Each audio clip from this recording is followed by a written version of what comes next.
Five, four, three, two, one. Hey, everybody. Welcome to the Capital Gains Tax Solutions podcast, where we believe most high net worth individuals and those who help them, they struggle with clarifying their capital gains tax deferral options. Not having a clear plan is the enemy, and using a proven tax deferral strategy, such as the Deferred Sales Trust, is one of the best ways, if not the best way, to exit highly appreciated primary homes, luxury real estate, commercial real estate, businesses, cryptocurrency, so you can defer millions of dollars of capital gains tax. It'll help your friends, family, and clients do the same, not using a 1031 exchange. We're also streaming on expert CRE secrets as well, where we bring in amazing guests to speak about real estate and ways to grow your wealth and grow your business. Hey, I'm your host, Brett Swarts. In each episode, I'm joined by some of the best real estate, financial, wealth, and business minds in the world, where they share their ideas, deal stories, and inspiration. So together we can make complex tax deferral strategies simple and passive income plans achievable. Hey, I'm excited about our next guest. She is out of the great state of Texas, and she has a passion for helping not only her clients build wealth with real estate,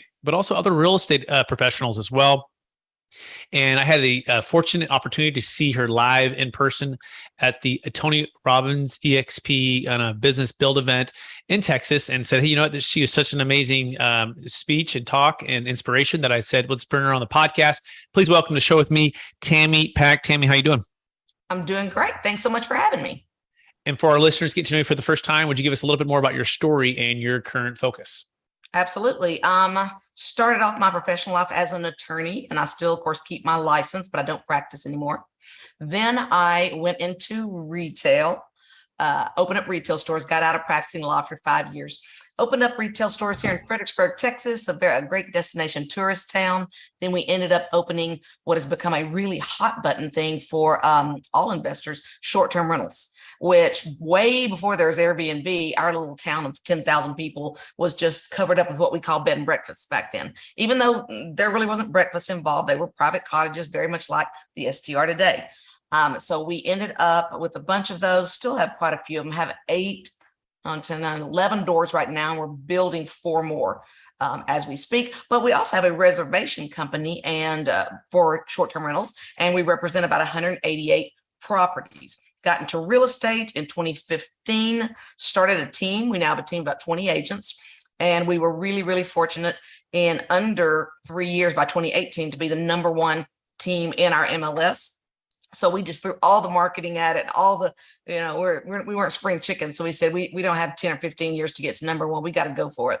So we did. So we threw everything at that. That same year, 2018, we switched from becoming our own private boutique brokerage to a team at EXP. That was in 2018, and have iconed every year, and was just so amazed and so proud at EXPCon this last year. They called out the number 1 team for all teams between 10 and 20 agents of volume, and it was little old Absolute Charm Real Estate Group in Fredericksburg. My husband and I were at the back table of this, 5,000 people in the room eating, the chicken they did, because we're at the very back literal table. And I heard him call our name. I was like, what? You think they would have told us they were going to give us an award? So I'm in high heels. He wasn't in heels, but I was. We had to run like a football field distance to get up there and go, what did we win? But so we've had some really good opportunities come our way, and have taken full advantage of them. Amazing, Tammy. So cool. And we're going to be talking about the Realtor Giving Tree. And again, which is Tammy Pack. And you can find more about Tammy Pack by going to Instagram at Tammy Pack Talks. That's at Tammy Pack Talks. And it's PACK for Pack. So Tammy, before we go into all of that, though, I want to go take one other step back. I believe we've all been given certain gifts in this life, and these gifts have been given to us to be a blessing and help to others. Mm-hmm. And so I want you to go back maybe to the high school days or the earlier days, right? And I'm curious, what are those 1 or 2 strengths or gifts that you believe you were given, and how do they help, how you help and bless people today? Well, I was kind of a super nerd for the most part back.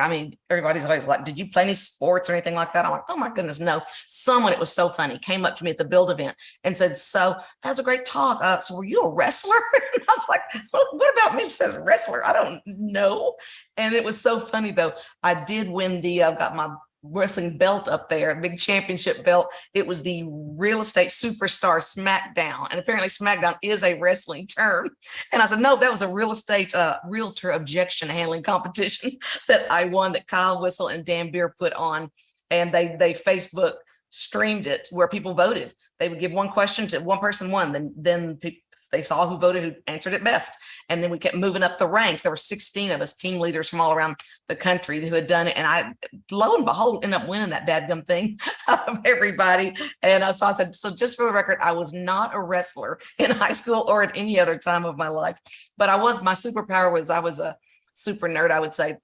Because people were always like, oh, I bet you were a cheerleader and all this. I said, well, I tried, but I never could make it because I wasn't popular enough. But I was voted most studious in high school. And I got not exactly what I was going for. And so I did graduate high school a year early and college a year early. So by the time I got to law school, I was like, well, I don't know if I really want to be a lawyer, but it's only 3 years and I'm 2 years ahead. So the way I look at it, law school is going to really cost me a year. And as my mom said, she said, well, you look like you're 12 years old, so you need some more school and no one's going to hire you anyway. So I finished law school shortly after my 23rd birthday. So that would be, I would say, just being good at staying focused. And so those early years, besides just having some of that be born in me, like we all, like you say, have things that are born in us, that legal training, even though I only practiced trial law for 5 years, that legal training gave me so much, really almost being able to compartmentalize and to see the other side of everything, that it's probably highly annoying to be married to me or to be my friend, because, you're just really mad about something. And I'm always like, yes, but consider it from, here's how they're seeing it. Here's their perspective, because you have to. They give you a case. And they say, this week, you're the plaintiff or you're the state if it's a criminal case. And so you take these facts and you go argue it like crazy. The next week, they flip it on you and you have to be on the other side. And you manage to find those arguments. So it's really an amazing skill that I think keeps you level-headed and really able to step into someone else's shoes. So I try to share that with my team. They ask me all the time, they're like, don't you ever get mad about anything? Don't you get upset? So I get all those things. But I choose how I handle it and how I think about it and what I want to focus my mental energy on. And I think a lot of it does go back to that training. Fantastic. Wow. I love that. Yeah. Good at not only studying in earlier years and being productive, but also staying focused. And then you took that into the legal aspect of that training that you received and be able to argue or critically think or think about both sides in a fair, calm, cool way. Is that a fair summary, Tammy? 100%. Excellent. So now let's dive right into the number one secret to the giving tree, right? And we're calling this episode the realtor giving tree, but really you can apply it to anyone who's in business, right? Yes. Anyone who's looking to build wealth. And so, Tammy, what's the number one secret to, the realtor, the business giving tree? So we've been buying, my husband and I, we've bought and sold property over the years, as many people have. And the reason I aimed it really toward realtors is I found that I work with realtors a lot. I have a team of 20. They all want to own some real estate, or if they have some, they want to own more. But as with anyone, it's always like, how can I afford to buy that? So obviously this doesn't just apply to realtors. This is anyone who, whether you own some, a little, or a lot, if you would like to own more, which is almost everyone, then this applies to you. So I started out my talk at Build talking to agents because we know the market is shifting, no doubt about it. Prices are coming down, things are slowing down, but I'm an eternal optimist and I always believe there's a silver lining to everything. So I can't change the fact that the market is slowing, but I can say, well, there's going to be some upsides to that. So let's go through what some of those are. And one of the big ones is if prices come down a bit, it's going to be a little bit easier for you to purchase some real estate, not just to help your buyers, right? So I want agents to start thinking of the positive. How can sellers are going to not sell necessarily in one day with 47 offers. So they're going to start being more open to some of the creative purchase things that I'm about to talk to you about. It's really hard to get some of these creative things done when they're getting 47 offers all above ask and they can just walk away, right? Clean hands, cash in the bank. But the fact that it's harder is going to make some of them go, hey, I do need to sell and I need to listen to your creative idea. So I'm really here to talk mainly about those creative ideas. But I do want to say up front, I didn't get to say this in the talk because I didn't have enough time. There's always a way to buy real estate. So my husband, Wes, and I bought 2 amazing properties in 2021, which was the height of the frenzy, right? So even when times are amazing, you absolutely can. So what we bought last year, they were off market.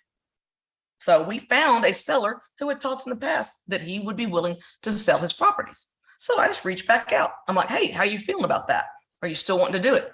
And I got those properties at significantly less than I think he could have gotten on the open market, which always makes you feel kind of weird about it. But I'm like, number one, he's a very sophisticated investor with significant resources, very significant, who has a financial advisor who kind of makes all of his decisions on what he's going to do. And he didn't want to be listed publicly. I don't know what the big deal is. I don't know why, but people are different. For some people, they're private and they don't want people knowing their business. And no matter what was said, he did not ever want to be live. He didn't want to be public. So I said, okay. So we were able to buy a $1,025,000 property, which was 3 short-term rental units with room to add a 4th, which was great. I mean, yeah, I think it's worth a few $100,000 more than that. Maybe I'm wrong about that, but that's what I think is worth. He didn't want to list it, and that's the price he was happy with. Now, it was always important to him. He always wanted to know what he would walk away with. That's always his big factor. So what I told him is, it's kind of funny. At first, I told my daughter, who's on my team, who's pretty sharp cookie, I said, I'm going to tell him that, no realtor fees. And she said, don't say that. That denigrates our profession, which I kind of like. She goes, say you will cover the realtor fees. It just sounds better, right? You will cover all the closing costs. He won't have to pay any of them. You will pay them. So even though I'm paying them to myself, obviously, right? So I guarantee you, this is what you'll walk out with. I will pay all closing costs. You will walk out with $1,025,000, right? And I tried to get it for a little less just to see. And he came back and he and his advisor said, no, we want $1,025,000 at that price. And he also was really sick of the STR regulations. And for him, he goes, I'm not sleeping at night. I'm so mad about it. It's just ruining my life. I don't need that money. And it's making me angry all the time. I just want to offload these. Wow. So I was able to buy that one. And then I bought another one from him for $595. That was a price he'd come up with a year or two earlier. That was 2 units in the commercial, very central business district, excellent properties. And same deal. I said, you will walk out with $595. I'll make sure of that. I'll cover everything else. No inspection. So I tell people, you can't get everything your way, right? And people just don't get this. So they'll get what's a great deal on the property, and then they still want to inspect it, ask for repairs and all that garbage. If you're getting the deal, or if they're working in creatively financing, you can't beat them up on everything. So he knows because he's dealt with this. I said, there will be no inspection. There will be no outs, no contingencies. If we shake hands on this, we're buying it. I started thinking, I'm 55 years old. I have never in my life backed out of a contract I wrote. Excellent. So Tam, I want to encapsulate that right away. I'm going to get some more context too for our listeners. Yeah. So the number one secret to the realtor giving tree, or even just the business or making deal giver tree, is to be creative and realize there's a silver lining to everything that we're going into, right? These change in the environment, these change in these interest rates, these change in pricing and what's happening here. And by the way, give you some more context too. So you remember that book called The Giving Tree? I want you to picture that book. You probably read or read to your kids. And it's the tree that the kid at a young age just keeps going back to, right? And at first, and he just, he swings on it, he plays with it, and he spends time with it, and it provides shade and does all these different things. And he gets older in his life. He comes back and asks the tree for more things, and the tree just keeps giving to him. And he eventually cuts it down. He uses it, I think, to build a house and to maybe do a boat ride and all kinds of cool things. And the idea of this analogy is now the marketplace, although it's shifting, but look for ways that it can have a silver lining that you can take advantage of and opportunities. Is that a fair summary, Tammy, on the Giving Tree? Kind of. So we're going to go now into the second portion and go even deeper, because I like what you're saying there. And we're going to even kind of unpack this a little further, meaning the silver lining is important. And I wanted you to know that no matter when it is, you can get a good deal in real estate. So even in the height, but now let's switch. Now let's go into the property I just sold. And I want you to know, as far as the creative financing, which we're going to talk about secondary, that's going to be the next thing we talk about.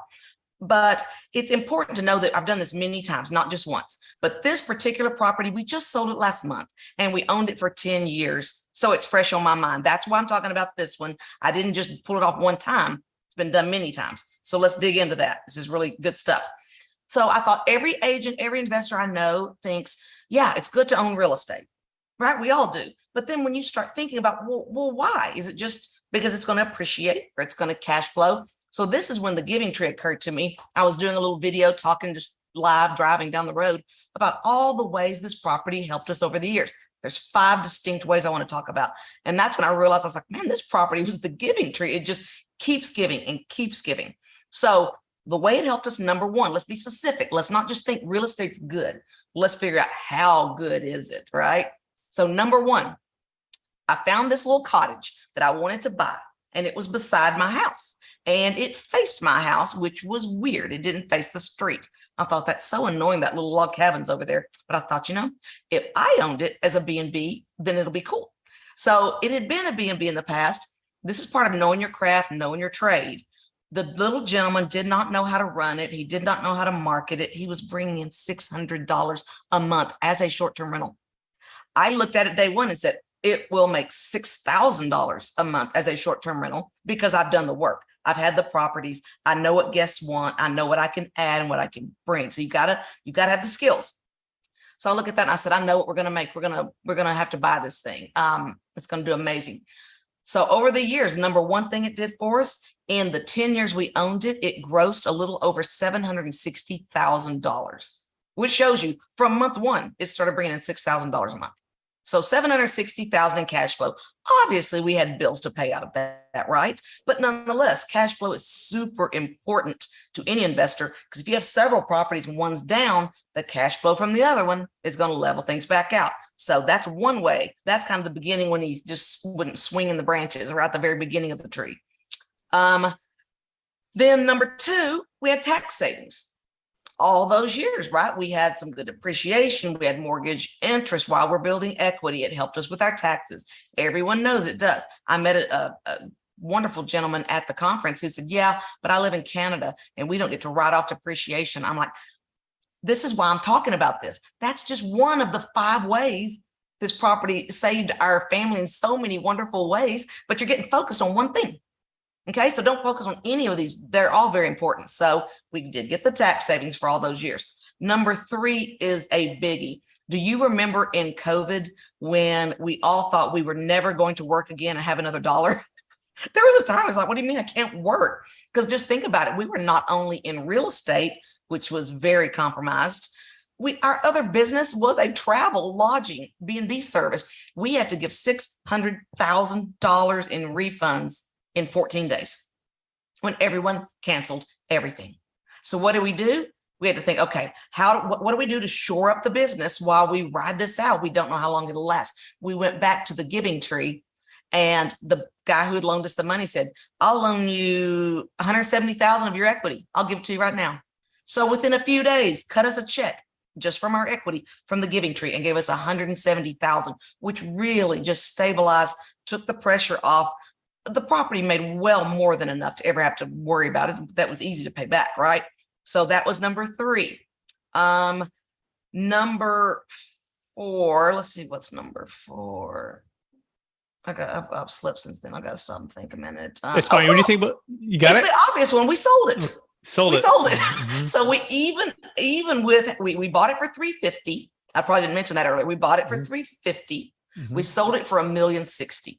So it had tripled in those years. So even having taken the $170,000 out when we sold it, we walked out with $517,000 in profits. So that obviously helped us. And we can talk about the 1031 component at the end if you want, what we did with the $517,000. Let me get the overview, right? So again, the giving tree is that you can always go back and be creative and figure out ways to make capital. This current gentleman who you sold it to, who you bought it from $350,000, he's only making $600,000 a month. You guys turned around and made $6,000 a month, right? And you grossed over $760,000 in revenue over the time period. So you had that cash flow, which is amazing. Then you had the tax savings, which is the depreciation, offset a lot of that cash flow, which is incredible. Then you had a chance to refinance when things got tough and pull out that cash, and that cash was able to stabilize the business. Then you're able to sell it and make a huge profit. And so there's just so many ways. Those are 4. Maybe there's a 5th one. There's a 5th.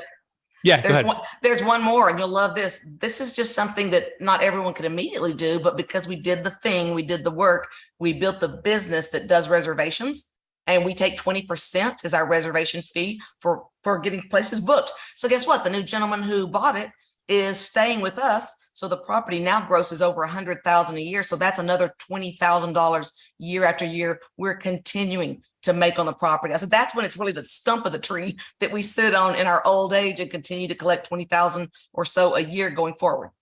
Excellent. Yeah. So you're managing after the fact because the person who bought it buying for investment, they don't have the expertise and they don't necessarily want to do that. And you do it for them and you already know it all because you've been doing it all. That's amazing. Yeah. And yeah, it's a good time to transition into, capital gains tax deferral is part of what we focus on here. And it's a thing that sometimes people get frustrated with because it's 25 to 50% of their gain in the depreciation recapture, depending on what state they're in. And so I'm curious, Tammy, what would you say has been the biggest frustration for you or your clients or friends or family when it comes to the 1031 exchange? And then we'll talk about some creative ways to get around that. We've been pretty fortunate. Most of ours have gone pretty well, as far as we got some good 1031 facilitators. But for me, the biggest thing was sometimes I don't want to roll it into an investment. I didn't want to this time. We have a personal major project on a home that we are doing this old historic house redo. And we have a second home in Natchez, Mississippi, that is getting a 225-year-old house, getting a major redo as well. And of course, property values being what they are in Mississippi, there's going to be a shortfall between what the construction loan is and what we want done over there. And I said, sometimes I don't want another investment property right now. I want to finish our 2 houses. I want to do what I want to do with my money. That's the problem for me with, sometimes you do want to roll it into and continue, but I've got plenty of real estate. I want to also live and enjoy my house and do what I want. So what we came up with to be able to do it is I've been listening to a lot of podcasts such as yours, wonderful episodes out there. And one of the things I came across was the cost segregation study. So we are doing, matter of fact, I need to get them ordered ASAP. We are doing cost segregation studies. Remember the 2 properties I talked to you that we bought, the $1,025,000 and the $595,000? I didn't even mention the really cool thing about those is the down payments for those 2 properties came from me selling some of my EXP stock. So that was a nice little bonus. I really loved that. So yeah, we wanted to be able to do what we wanted to do with it. So with a cost segregation study, they basically come in and say, well, short-term rentals are not even on the 27.5-year depreciation schedule. They're on the 39-year, unlike long-term rentals. So you take the price of the house, with the land off. So if it's $595,000, let's say it's $495,000, roughly.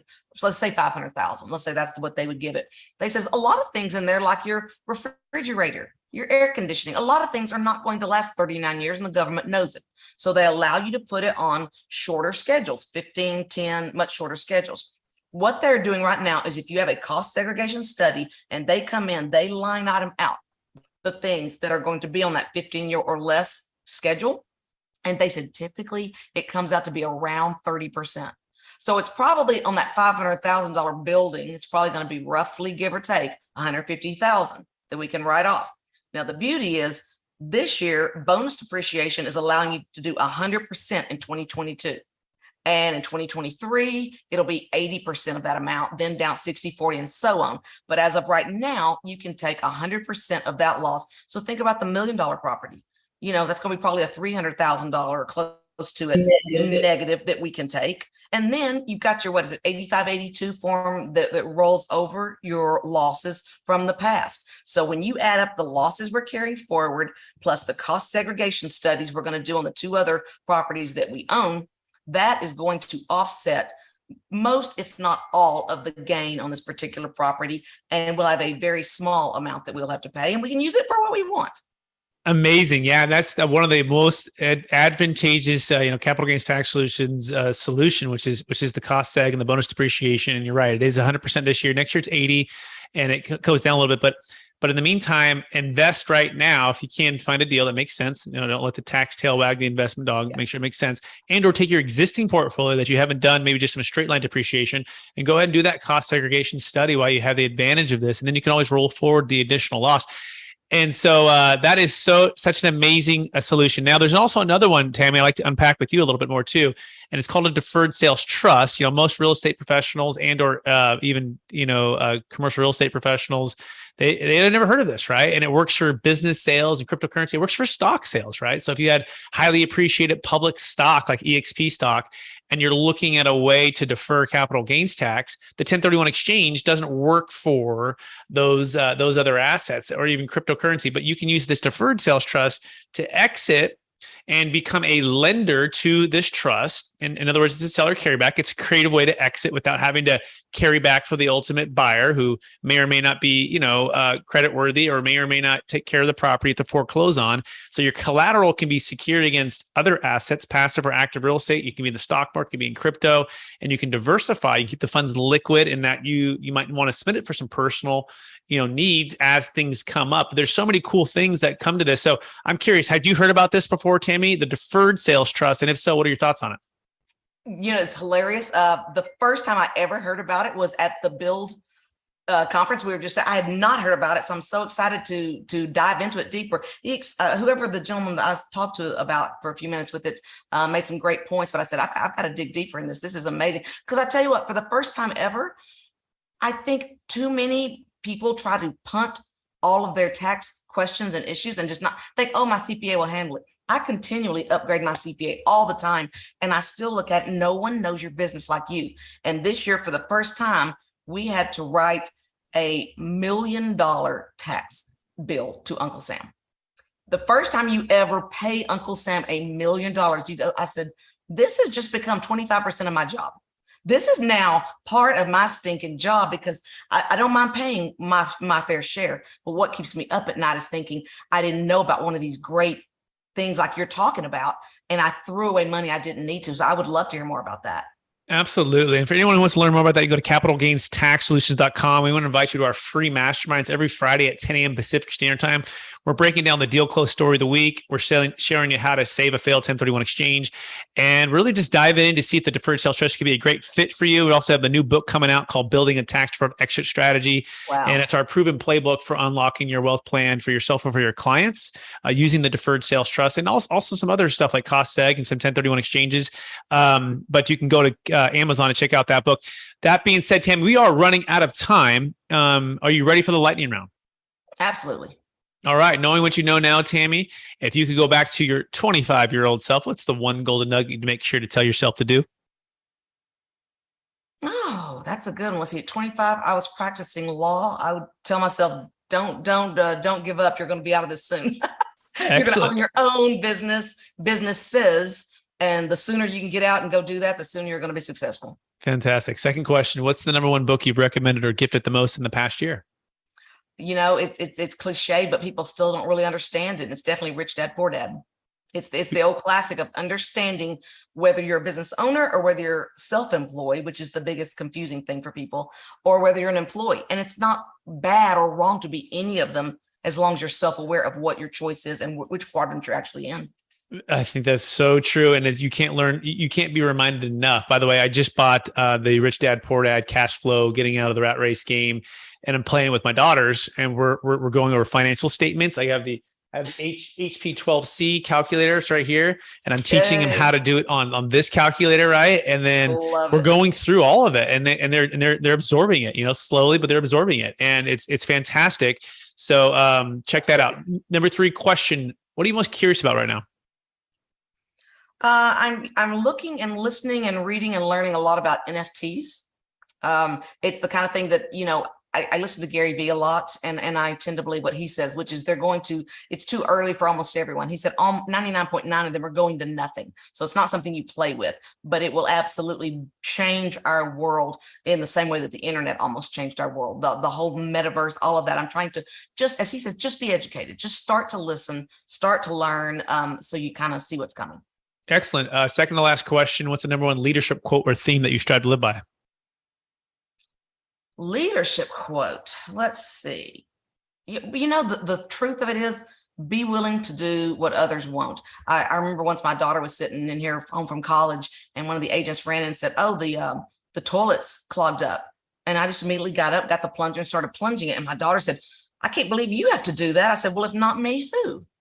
You cannot ever be too good because that's the best way of that agent learning that. But I bet next time she won't come tell me, she'll pick up the plunger and just do it. I'm like, because I didn't go say, well, I'll go call someone, but you got to be willing to get your hands dirty. That's how you gain the respect of your people. Absolutely. You got to get out and pull the rope. You can't push the rope. I love that. Leading by example. Last question, Tammy. After all your success, helping all the people you've helped, building the wealth you've built, how do you stay centered? What's the habit you practice to stay centered in your values and stay encouraged to charge forward to reach new heights? Well, my husband and I are both, people of faith, and every morning we get ourselves grounded. We get up and do our 15 minutes of Bible reading every single morning. And then beyond that, too, we just maintain character, for crying out loud. Just the silliest little small things, even like he had told agents on one of our trips, that they caught him saying a name or something, kind of a fun game, he would give them $100. He knew he was going to probably blow it and everyone would get the $100. Well, he had paid everyone except the last 2 or 3. So today, even I was like, I don't think you've done that. You need to stop everything right now. Go to the ATM, because there's just things you do. Even if it's a silly little thing like that, I was like, you will lose people's respect by not just standing in integrity and making it a priority, even for silly little things. You've always got to be honest and not exaggerate. I absolutely hate exaggeration. It's the same as lying. If you get caught exaggerating to me, I'm not going to quote you to anyone, and I'm not ever going to trust you again. And you've gone down this path. If you're somebody that people start the sentence, well, supposedly Tammy did this, or Tammy says she did this, that's a bad sign, because they know if I'm saying it, then they can put it on the witness stand. It's the fact. And if I'm not sure, I'll preface it with, this is the best I can remember how it was said. If you do that, they will have so much trust in your integrity that they trust you and they feel very secure with you. Does that make sense? It makes perfect sense, Tammy. Absolutely love that. I want to thank you for being on the show, sharing with us the wisdom of the realtor giving tree, or the business giving tree, being creative with capital gains tax exits, as well as just investments in general. I want to encourage you to keep staying focused and taking all of the gifts you've been given of legal training and critically thinking and being positive and cool under fire. That being said, for our listeners who are going to get in touch with you, would you mind one last time, what's the best place for them to find you? The best place is on Instagram at Tammy Pack Talks. Pack is like you pack a suitcase. Very simple. TAMMY, Pack Talks. Excellent. Thanks, Tam, for being on the show. I also want to thank our listeners for listening to an episode of the Capital Gains Tax Solutions podcast, where we believe most high net worth individuals and those who help them, they struggle with clarifying their capital gains tax deferral options. Not having a clear plan is the enemy, and using a proven tax deferral strategy, such as the Deferred Sales Trust, is an amazing way for you to exit cryptocurrency, NFTs, businesses, real estate, save a failed 1031 exchange so you can create and preserve more wealth, and or eliminate estate tax, right? Which is another big thing that we didn't really touch on today, but it's 40% of certain amounts. You want to get that outside your taxable estate, which a 1031 exchanges cannot do. So you want to have solutions to your challenges or your clients' challenges. You can go to capitalgainstaxsolutions.com, or also stream on Expert CRE Secrets. So we appreciate everyone out there who's tuning in, and hopefully you're sharpening your skill set to become a better real estate M&A advisor, financial advisor, and using the Deferred Sales Trust to do that as well. Thank you so much for listening. Check out our free webinar every Friday, 10 a.m., Mastermind on the Deferred Sales Trust. Check out the book that's coming out with Kevin Harrington from Shark Tank and a bunch of others. And we will talk to everyone soon. And by the way, it's called Building a Tax Deferred